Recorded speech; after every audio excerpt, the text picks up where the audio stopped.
and welcome to What's Next Wall Street. I am Georgia Alfredas. And I'm Dave Mathews. And Georgia, tonight's show is going to be amazing because we're going to do some follow-up from Art Basel. I met this artist, Angela Fabry, and she sold her painting at Basel for Ethereum. She got so ETH awesome. for it. They're already doing that? That's crazy. That's so awesome. It was, NFTs were there, but she had physical art for ETH. It was a combination of digital and art and physical art. I love that. All right, so we're going to talk about art. We're going to talk about investments. We're going to talk about crypto. We're going to talk about all things investing, right? That's right. So you can watch this episode on Options Players YouTube channel. You can listen on Apple, Spotify, wherever you get your podcasts. So, that's it. We've also got Greg Krause, lead instructor at Options Players. Welcome to the show, Greg. Yep, thanks for having me. The questions that we can't answer, he's going to help us do that. That's right. What we want to do is we want to teach you about investing. Well, we can't teach you, but we want to talk about investing. A lot of the products that we talk about, we actually want to buy, but we also want to invest in. But should you buy the product or should you invest in it? We don't know. That's what we're here to find out.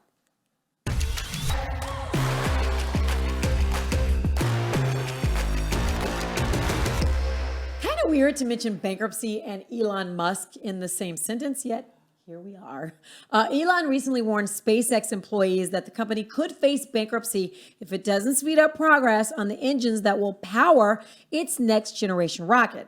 Now, Musk sent out a company-wide email saying the production crisis is much worse than it seemed just a few weeks ago. He wants a Starship flight at least once every 2 weeks by next year. Of course, Starship is the huge rocket that you see here that SpaceX is developing to launch people and cargo on missions to the moon and Mars. Unbelievable. Well, speaking of Musk, Tesla is about to get even more competition. Nissan, whose last CEO fled Japan in a box and now hides in his mansion in Lebanon, he's debuting a second electric vehicle. Well, this is with a new CEO, that is. Right. The automaker will spend $18 billion through 2030 towards 15 all-electric vehicles. And Nissan's new CEO admits it's time to make a shift. He said the plan, known as Nissan Ambition 2020, is aimed at accomplishing many things, including reducing the company's carbon footprint. You mean 2030, because 2020 already happened. Yeah, 2030. Okay, all right. Sorry. Nissan's second new vehicle, the Aria? Aria? Sounds like a rapper. I don't know. What do you know, Aria? It debuts in the U.S. in the fall and starts at over $47,000. Now, it's a big jump from their $20,000 Leaf. Yeah. By $4,200. It was reduced this year, which is crazy. And you can pick those up for like 20 grand. Why not just get that? Because it doesn't look as good and don't expect to get as much range as Elon's whips. But Nissan's open cockpit Formula E inspired car is the one to watch out for as it makes its way to the races. Go Speed Racer, go! Go Speed Racer, go Speed. Oh my gosh, did you watch that? Wasn't it in reruns when we were growing up? 1960s, so we were reruns. Definitely 70s kids.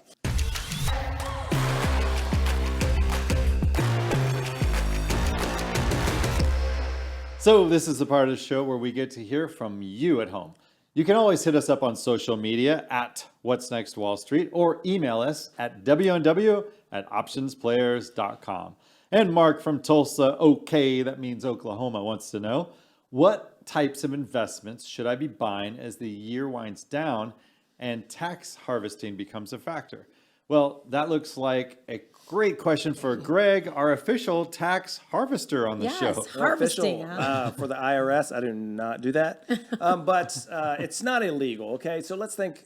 So first... What does it mean, tax harvesting? Let's discuss what tax harvesting is. So I think it's kind of gotten its limelight here in 2020 and 2021 with crypto more than anything else, okay? So what happens is you sell something that you owned at a loss, right? So that takes your capital, the amount that you've actually gained down. So say you had Bitcoin and you made 50,000 on Bitcoin, but then you purchased some Ethereum when it was up high and then it went down, then you sold that Ethereum at a loss, but then immediately went back and repurchased it because there's no wash sale on crypto, at least not right now, probably 2022, that might change. So that lowers the actual amount that you made, right? Yes, you took a loss, but you were going to hold it anyways, so you just sold it and then repurchased it. So are you actually paying less taxes? The answer is no. Okay, so essentially what you did, and let's talk basis. This is going to sound a little crazy to some. Is I bought Ethereum at $50,000, right? If it gets to 70,000, I know it's not there. I'm just using that as an example. Don't yell at me in the comments. If it gets to 70,000, you made $20,000 profit. Okay, you bought in at 50, you sold there, so you got to pay taxes on that 20,000. Okay. I know there's gas and things like that. Don't worry about that. Just the 20,000 profit. But now, if it goes all the way down to 20 and you sell that at 20, you just lost $30,000. Right. But say you made 30,000 in Bitcoin that year. Okay. So what you do is it gets down there, you sell that, take the $30,000 loss, which makes your profit for the year zero. But then you just immediately repurchase the crypto. So that's So you're still at the same price point that you were. You didn't lose any money there besides the gas fees, which with Ethereum, that's pretty high right now. So now you're exactly where you are, but now you don't owe any taxes from that year. But everybody's going to be like, yay, taxes. But watch out. First off, everybody thinks they're some tax expert. You most likely are not. Do you think taxes are going down in the future or up? No, they're not Okay, going down. so essentially what you're doing, there's no way to beat the IRS or beat taxes. This is what everybody understands. There are no loopholes to taxes. Darn it. There's not. There's deferment. So what you're doing is pushing the gains that you're going to have to the following year. later on. So you already had that loss, right? It was an unrealized loss, and then you realized it by selling it, and then you got in. So if that stock goes up, guess what? Now your basis is $20,000, not $50,000. So if it gets to 50, now guess what? Now you own taxes on that $30,000 you would have made. So you just deferred the taxes. Okay. So talk to your tax person before you start trying to amateurly Beat tax the system. harvest, okay? Because you could be hurting yourself, and you also have to understand in regular stocks and things like that, there's stuff called wash sales. You need to understand what a wash sale is. I'm not going to go over it here because it'll take a little bit longer time. But crypto currently is considered property, so it's not in that same wash sale. But it may be. There's talk about actually passing some current laws that will actually make crypto. You can conduct a wash sale. So if you try to do this tax harvesting, and then you might not be able to count that $30,000 loss against your gain. So you got to understand what you're doing. So don't go out there and amateurly think you're, H&R Block or something. Although I don't really. I wouldn't take my crypto gains and losses to H&R Block. Yeah, I wouldn't either. But I'm just saying, I see it more times than not. I think I've already talked about it in the show. Everybody thinks there's a tax expert, right? Everybody's like, oh, I know how to beat taxes. No, you don't. Okay. There's no way to beat taxes. All you can do is push them later or pass them on to someone. I guess you could do that. But someone is paying taxes. You know the old saying, there's only two things certain in life, death and taxes. Look, the taxes are going to come. Isn't Wi-Fi in there? Oh, no, sorry. That's the hierarchy of needs. Okay, that's something different. No, hierarchy of needs. We're not going over Maslow's hierarchy of needs here. But, that's it. It's just a deferment. So with that, how do you get around? What's that going to mean for the stock market? Okay, so with the stock market, it's a little different because people do the tax harvesting, but it's not so much trying to get out. They've made some money and they had some that are lost, and they're going into the fourth quarter and they're like, hey, I made this. This hasn't been good. I'm going to sell it. But they can't immediately repurchase it. You have to understand that. Now, there are some tricks around that you can purchase it and get away with that wash sale, but I'm not trying to teach people those loopholes and make the IRS, send me emails, tell me stop telling you this good stuff. But talk to your tax person. They'll tell you how to do this.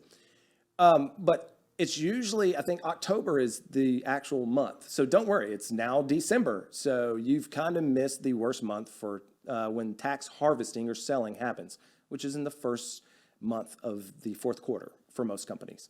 And in October, it's about, if you take the ones that are most taxable, it's only about a 1.3% less than like the S&P 500 or the overall market. So it's not a major difference, but that is a large amount when you consider how large the market is. So we're past October. So next time, ask that question in September and we'll go over it again. But yeah, in October, you usually see that tax harvesting coming in. Not so much in December. It's already towards the end. So this is a show about investing, and there's one thing I love to invest in, Dave. It's me. Gucci bag. Yes. So I'm always talking about healthy eating and working out. I'm a vegetarian, and I'm just as picky when it comes to my skin. I'm all about healthy aging, which is why OneSkin is my new thing. Number one. You mean this? Yes. You just happen to have it. Oh. Number one, it was developed by 5 doctors. Number 2, those doctors are women. Number 3, it feels amazing on my skin. My skin feels and looks more hydrated. Dare I say my little laugh lines have improved? Ew. So they have a subscription service as well, which I love. That way I don't have to worry about running out. I hate that one. I'm like, oh. So I love that they have a subscription service. But here's the good and the bad thing, Dave. OneSkin is for everyone. So I keep finding it on my husband's side of the vanity. So yes, that's the bad thing about it, right? Well, skin is your largest organ, right? Yes, yes. So for me, I've been using this. It's not too oily. It has kind of a nutty smell to it. And I think it's got peptides in it, which is the secret sauce in here. Yes, that's the secret sauce. But there's no nuts in it, but Yes. it does smell good. I like it. And the moisturizer I've used in the past, it's used oils and it's used alcohol because I feel it kind of burning. I don't feel any of the burning on Yeah. this. So Georgia, I would love to give this to you so your husband could keep his, Yeah. but I'm not going to. I Oh, like it. dude, why'd you do me like that? All right. So listen, we want to help you invest in the important stuff. So visit oneskin.co/WNWS and use the code WNWS for 15% off your first purchase. That's ONESKINDOTCO. So .co, not .com. Yes. /WNWS, which stands for What's Next Wall Street, That's of us. course. And if you see a code blank pop up, just type in WNWS for that as well. Easy. 15% off your first purchase. And if you do the subscription for it, you save like $20. Yeah. So that's good too for the Do it. subscription. All right. Thanks, OneSkin, for sponsoring the podcast. Georgia, enough about our glowing skin. Let's go back to email. Okay. Rebecca in Farmington, New Mexico has a direct question for you, Greg. She wants to know, without telling us specifics, what does Greg's secret sauce track, and can it be used for crypto as well as stocks and options?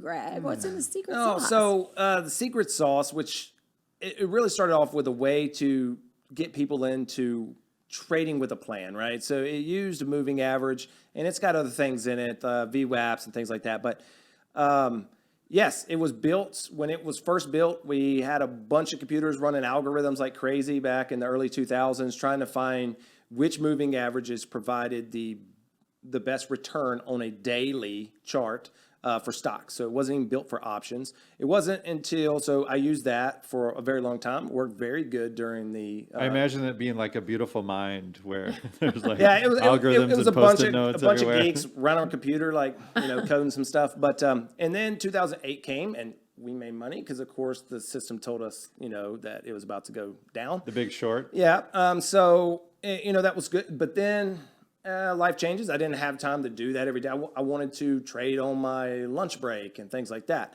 My job didn't allow me at this time now to take my phone into my office. I had to turn it in, go through like a little metal detector. Did we even have phones in 2008? Oh, yeah. guess we we did. didn't have phones But in did we have 2008. smartphones in The 2008? iPhone debuted Wow, then. what? Did Yes, you we watch this did. show? I mean, Man. I forget. All right, so we couldn't, I couldn't take anything inside. So I missed trading. So I developed a system that would allow me to trade while I was on break using the restroom or whatnot. And I would go outside and quick, grab my phone, turn it on and trade.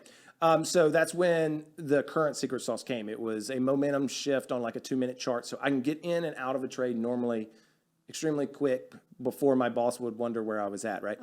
So that's what it was built for. And does it work on crypto? I've had some people use it on crypto. I personally know some individuals that do trade crypto like that. I'm not a person who actively trades crypto. I have crypto because I just had some money and just said, whatever, I'll just throw it in here. But I've also been trading a long time, so I don't really need to trade it because I own it pretty cheap. But most people that use moving averages, the sauce will work. I use certain moving averages personally, and that's what my algorithm and everything trades on. But I know people that have adjusted it for themselves or for different companies.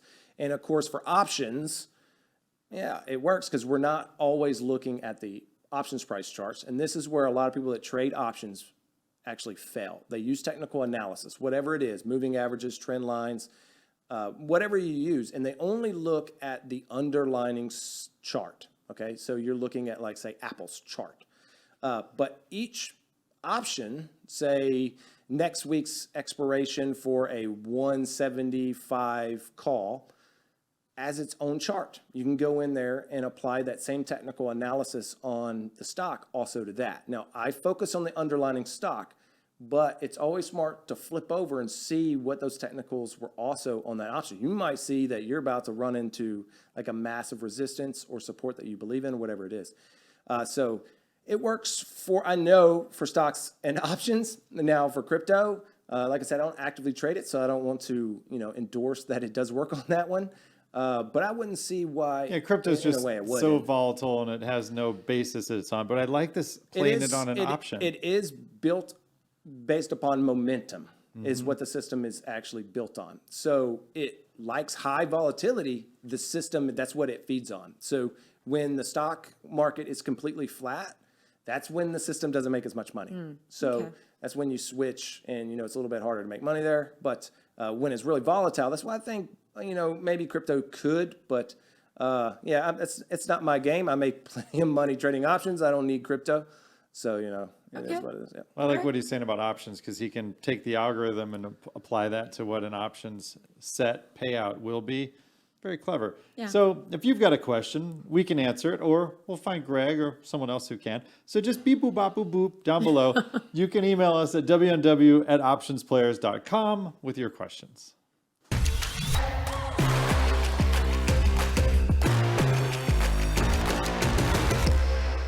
Hey, so last week we talked about NFTs at Art Basel. Then I got all goo-gooed-eyed about the cars there. I actually met a very cool artist who bought a Bored Ape Yacht Club NFT, and she's making real art that's inspired for it. So Georgia covered when Steph Curry paid $180,000 for his, and even changed his Twitter profile to it back in August of this year. So let's bring on our guest tonight, Angela Fabry, from the Contemporary Realism Artist from Houston, Texas, on the show to hear her story. Hey, Angela, how's it going? Hey, it's good. Thank you so much for having me. Yeah, so you got your first commissioned art piece at age 16. So are you a legit child prodigy, like a Doogie Howser of art, or what's up? Oh, that's a huge compliment. It kind of happened accidentally when I was a kid. The art part, I knew I loved to create, but I was actually working my first job at a deli in Mississippi, and my boss overheard me talking to one of my coworkers about painting over the weekend. And then he approached me to see if I could paint a portrait of his son and if he could pay me. And I was just like so taken aback, like, you want to pay me to do what I love to do? Sure. Like, how much, And he said, how about $300? And I was like, at the time, that was more That's than my legit money. paycheck. Yeah. So like 2 weeks working at the deli wasn't even that much. So that was my first commission, and a first little taste of what it felt like to be paid for what you did for fun. Very so cool. I never forgot that, and here we are now. I love it. Well, Living it full time. So now we're in this world where we've got collectors of NFTs, and they're a whole different age and mentality than those who traditionally buy what's called fine art. So what are the kind of conversations you had about the marriage of these two at Art Basel? Oh gosh, the conversations were all over the place. It's definitely, there's a merge of two different worlds. Like right now there's the digital world, and then there's the traditional fine art world where you collect the tangible piece. And right now they're pretty separate, but I think in the near future, we're going to see them merging together, where when you buy the NFT, you also get a tangible good of some kind, whether it's the actual painting or something else. So, the conversations were all over the place. Yeah, so as I walked around, I saw NFT.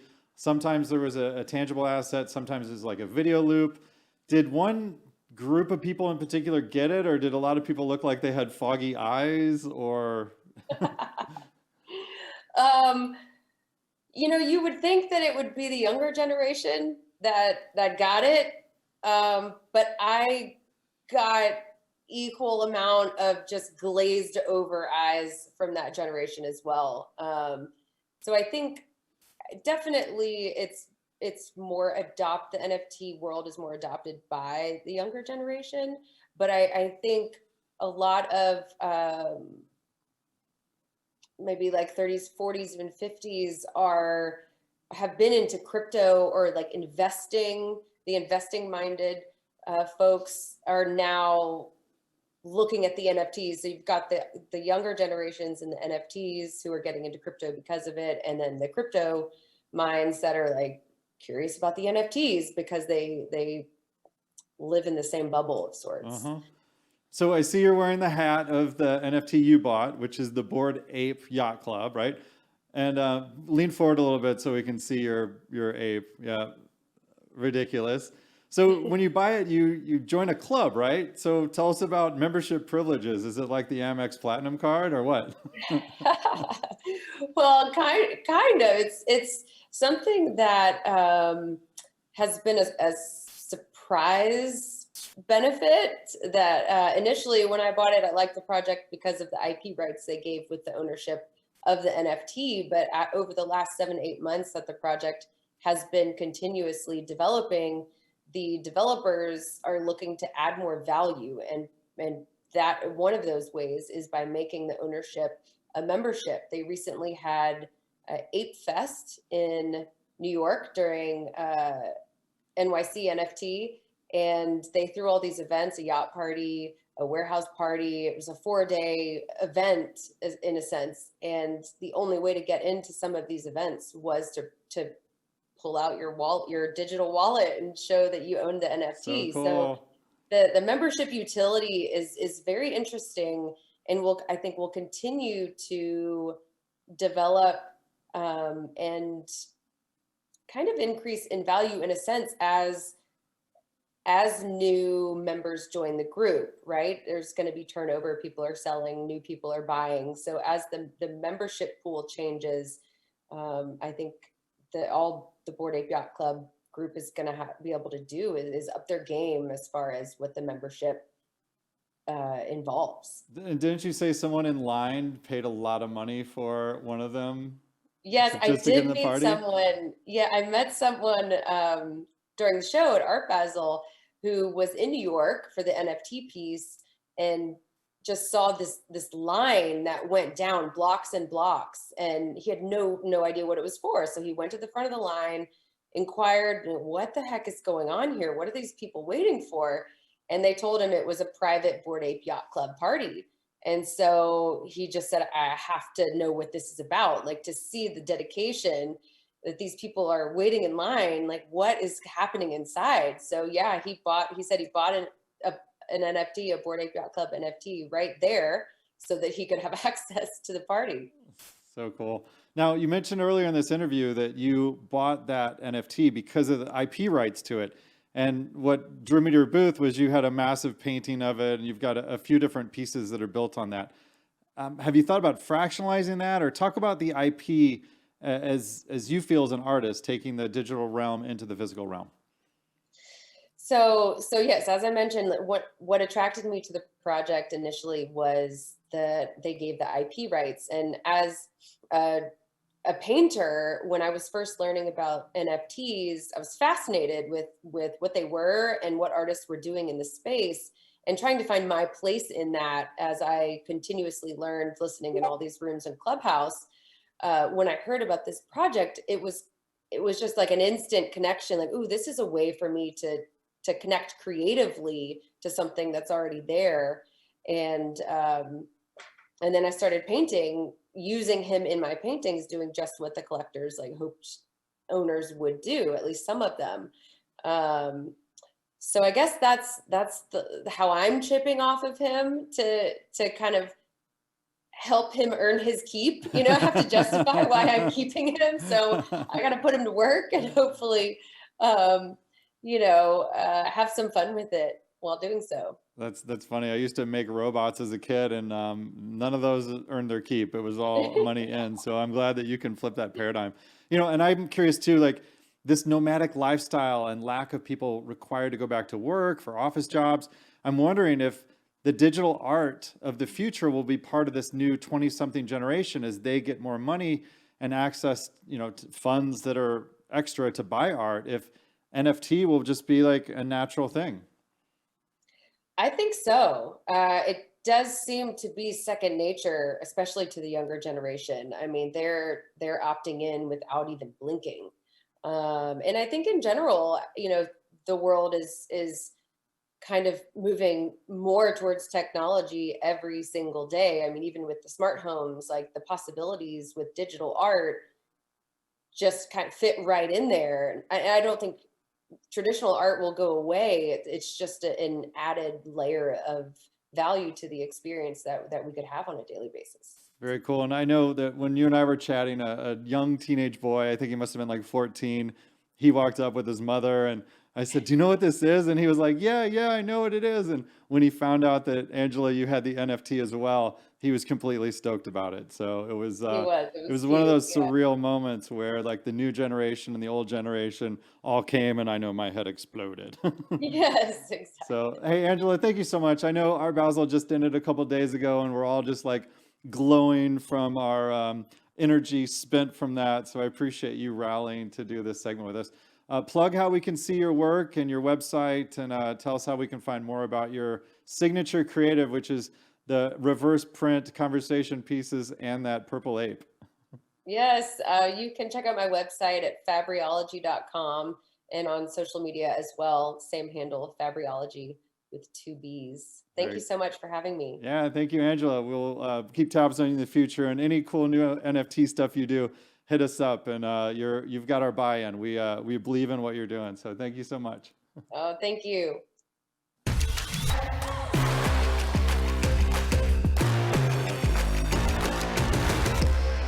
Treat buying stock options like having children. Only have what you can comfortably manage. Excuse me? What you can comfortably manage?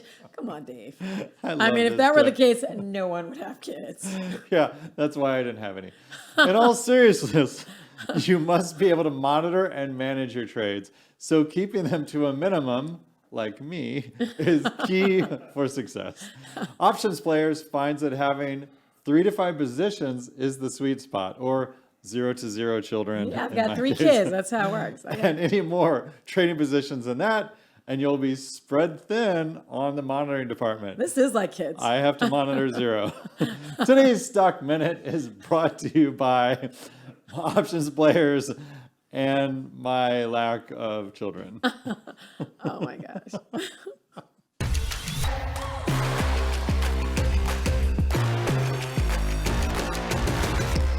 Okay, so Cyber sales were down, or actually Cyber Monday sales were down 1.4% this year. Do you know why? Was your internet down? Hardly. It's because there were so many good deals the days and weeks before that shoppers didn't have to wait for Black Friday or Cyber Monday. For the first time in my life, Dave, I was actually able to be done before Monday with my shopping for Christmas. Well, actually, I was done shopping for others before Monday, but enough about me and the great gifts I was able to procure for myself on Monday. So a lot of consumers shopped early because they were afraid that if they didn't get that perfect gift early, they wouldn't get it at all. I mean, we're constantly hearing about supply chain issues this, supply chain issues that. So, of course, that's going to be in the back of everybody's minds, right? But even though Black Friday and Cyber Monday sales were down, consumers did do a lot of online shopping during the month of November, over 10% more than last year. That's a lot. So what did people buy? Apple, Apple, Apple. Apple Pencils, Apple Watches, AirPods, Nintendo Switch, and Xbox Series S and laptops were big winners too. So I want to know, Greg, are the markets reflecting this data, or is it a lagging indicator? Like, are we seeing this anywhere? Oh, well, Apple has gone up here in the last week, but I don't think it's anything new. What is the major seller every year for Black Friday? It's You're right. Apple, It's Apple. Apple. The new game systems, and that's about it. Now, the new game systems didn't really have anything new come out, but I think maybe some of the supply issues have limited that. So they made sure they had some available. I know my local store had them until like noon, and it was like amazing because I don't know how many that was. I didn't buy one, but I was getting in group messages like, oh, they still got Xboxes or whatever. Yeah, it was Xboxes. And then the teleprompter was talking about Nintendo Switches or something too. So, it was the highlight of the teleprompter the guy. shop. Yeah, I know. It's all teleprompter. Yeah. You don't want him So, to talk. but let me ask you something. But 10%, that's a lot. Why do you think that is? Is it because people were trying not to buy last year because they were like, am I going to have a job next year? Are we going to have anything next year? Like, 10% is a lot? Well, first, are we... I don't know that the numbers are actually 10% until later on. Because you don't trust anything. I don't trust anything, right? But let's where'd just you say get we're way more comfortable purchasing large purchases online now.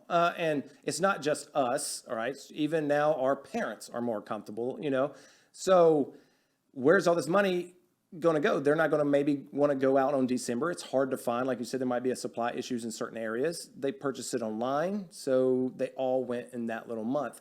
And I think it was probably something of last year also when that was the first year of COVID Black Friday, right? Yeah. So they probably learned from their mistakes and they said, hey, last year we could have sold more if we did this and this and this, or made it longer or offered it in more times.